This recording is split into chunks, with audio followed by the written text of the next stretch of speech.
तो आज मैं आपको एक अनोखी रहस्यमय कहानी सुनाऊंगा। अगर आप चैनल पर नए हैं तो अभी सब्सक्राइब कर ले तथा कहानी पूरा देखे। अंत में एक अनोखा रहस्य छुपा है। धन्यवाद। तो सुनिए। प्राचीन मिथिला राज्य के एक छोटे से नगर में धर्मज्ञ नामक एक संशयवादी व्यापारी रहता था। धर्मज्ञ का नाम तो धर्मज्ञ था, पर वह जीवन के हर क्षण और एक बड़े निर्णय में संशय से भरा रहता था।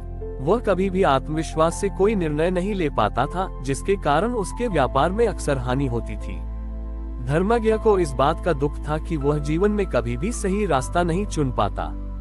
उसे लगता था कि कहीं न कहीं कोई गुप्त सूत्र है जिससे सही निर्णय लिया जा सकता है, पर वह उसे नहीं जानता।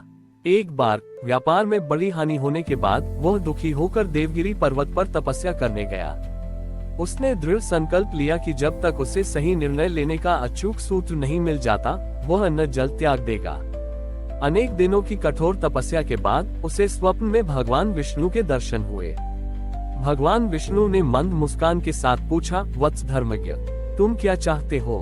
धर्मज्ञ ने हाथ जोड़कर कहा, हे जगत के स्वामी, मैं संसार के सभी ज्ञानियों और शास्त्रों से थक चुका हूँ। कृपया मुझे वह एक अचूक सूत्र बताएं, जिससे मैं बड़ी वन के हर मोड़ पर सही निर्णय ले सकूं। मैं हमेशा सही चुनाव करना चाहता हूं। भगवान विष्णु ने एक लंबी सांस ली और बोले, वत्स, तुम जो सूत्र चाहते हो वह न तो शास्त्रों में है और न ही किसी गणित में। वह सूत्र केवल तुम्हारे भीतर है। भगवान ने धर्मज्ञ को अपने साथ चलने का संकेत दिया। स्वप्न में ही वे दोनों एक ऐसे बाजार में पहुंचे जहां भूत, वर्तमान और भविष्य तीनों काल एक साथ चल रहे थे। बाजार में 3 अलग अलग वस्तुएं बेची जा रही थी। तारांकन पहली दुकान पर सुनिश्चित भविष्य, एक आकर्षक विक्रेता भविष्य की सफलता की गारंटी बेच रहा था। तारांकन दूसरी दुकान पर पछतावे रहित अतीत, एक वृद्ध साधु अतीत की सभी गलतियों को मिटाने की शक्ति बेच रहा था। तारांकन तीसरी दुकान पर अपरिवर्तनीय वर्तमान, एक बच्चा मिट्टी के छोटे छोटे बर्तन बेच रहा था, जो हर पल अपने आकार और रंग बदल रहे थे। भगवान ने धर्मज्ञ से कहा, देखो धर्मज्ञ, तुम्हारी समस्या यही है। तुम हमेशा उस निर्णय को चुनना चाहते हो जिसका परिणाम भविष्य पहले से ही सुनिश्चित हो। तुम डरते हो कि कहीं तुम पिछली गलतियां, अतीत न दोहरा दो। भगवान ने उसे बच्चा और उसके बर्तन दिखाए और कहा, जीवन का सत्य ये अपरिवर्तनीय वर्तमान है। तुम जिस अचूक सूत्र की तलाश कर रहे हो वह केवल एक चीज है, निर्णय लेने के बाद उस पर अडिग रहना। भगवान ने समझाते हुए कहा, कोई भी निर्णय अपने आप में सही या गलत नहीं होता। वह सही तब बनता है जब तुम उसे पूरी ईमानदारी, मेहनत और अटूट विश्वास से पूरा करते हो। तुम संशय में समय बर्बाद करते हो और तुम्हारा वह संशय ही तुम्हारे निर्णय को विफल कर देता है। निर्णय लेने का सूत्र यह नहीं है कि क्या चुनना है, बल्कि यह है कि चुनने के बाद क्या करना है। भगवान ने अंतिम शब्द कहे, तुम्हारा आंतरिक सत्य ही तुम्हारा सबसे बड़ा मार्गदर्शक है। एक बार जब मन में कोई विचार उठ जाए तो बिना अतीत का पछतावा किए और बिना भविष्य की गारंटी मांगे वर्तमान में उस पर संपूर्ण कर्म करो। यही अचूक सूत्र है। स्वप्न टूटा और धर्मज्ञ जागा। वह अब भी नहीं जानता था कि उसका अगला व्यापारिक निर्णय क्या होगा, पर अब वह जानता था कि वह निर्णय चाहे जो भी हो, वह उसे पूरी शक्ति से सही साबित करेगा। उसने संशय का त्याग किया और विश्वास को अपनाया।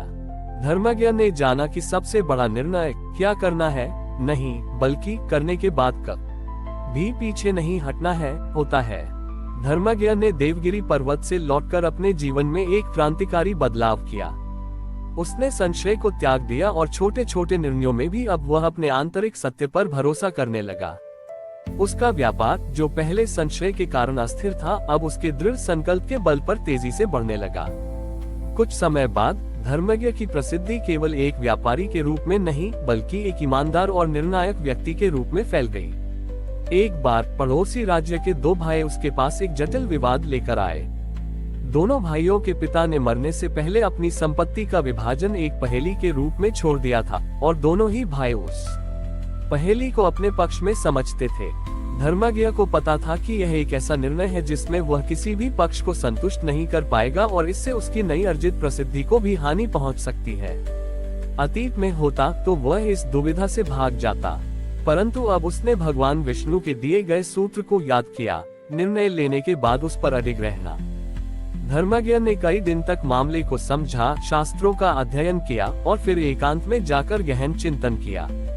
जब वह पूरी तरह से संतुष्ट हो गया कि उसका निर्णय न्याय पर आधारित है, भले ही वह किसी को पसंद न आए, उसने दोनों भाइयों को बुलाया और अपना निर्णय सुनाया। जैसा कि अपेक्षित था, एक भाई खुश हुआ और दूसरा अत्यंत क्रोधित भाई ने धर्मज्ञ को शाप दिया और उसे भविष्य में गंभीर परिणाम भुगतने की धमकी दी। धर्मज्ञ को इस अपमान से गहरा दुख हुआ, पर उसने उस क्रोधित भाई को रोकने या अपने निर्णय का बचाव करने का प्रयास नहीं किया। उसने अपने मन में केवल ये दोहराया, मैंने न्याय चुना है, अब मैं इसके परिणाम पर संशय नहीं करूंगा। कुछ दिनों बाद धर्मज्ञ का पूरा व्यापार खतरे में पड़ गया। जिस भाई को निर्णय से हानि हुई थी, उसने ईर्ष्यावश अपने राजनीतिक प्रभाव का उपयोग करके धर्मज्ञ के व्यापार को बाधित करना शुरू कर दिया। धर्मज्ञ को भारी वित्तीय नुकसान होने लगा और उसके कई पुराने मित्र भी उससे किनारा करने लगे। धर्मज्ञ एक बार फिर एकांत में बैठा।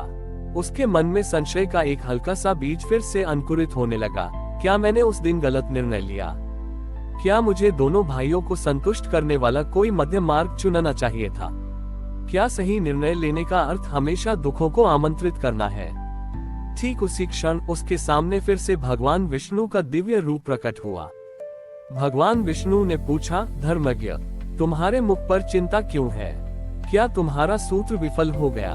धर्मज्ञ ने दुखी होकर कहा, प्रभु, सूत्र विफल नहीं हुआ, पर मैंने जो सही निर्णय लिया वह मुझे दुख दे रहा है।